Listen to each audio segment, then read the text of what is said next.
An open letter to William Tryon in the Massachusetts Spy, June 27, 1771.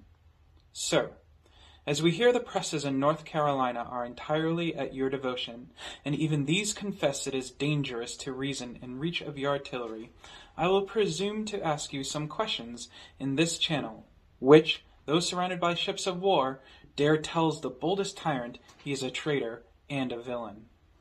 These questions you may answer as you please, or, being so notable a patron of pettifoggers, you may, by a salary, prevail on our redoubted Imperatus to vindicate your avarice, ambition, injustice, perjury, perfidy, and murder.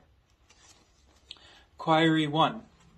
Was it not the evident design, and an object that lay near the heart of the father of his people, George II, that the Carolinas should be settled with industrious husbandmen? Query 2. Would not your fame have had a better chance of reaching future generations in the condition a good man should wish, had you encouraged this gracious undertaking by a strict and impartial administration of justice among your people, than by managing their representatives in such a manner as to impoverish a whole province in building a palace for you? Query 3.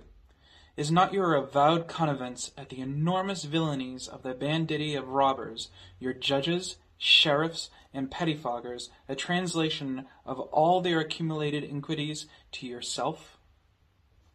Query 4. By what law do you vindicate the trial of an able and generous planter by a court-martial, and actually inflicting 100 lashes upon him for refusing to take arms against his brethren, drove by your intolerable and multiplied oppressions to defend themselves? Query 5. How do you account for the acknowledged perfidy of opening on a people with a full discharge of artillery, and, while undertaking the sacred bond of treaty, the observance of which might have been expected even from a Saracen? Query 6.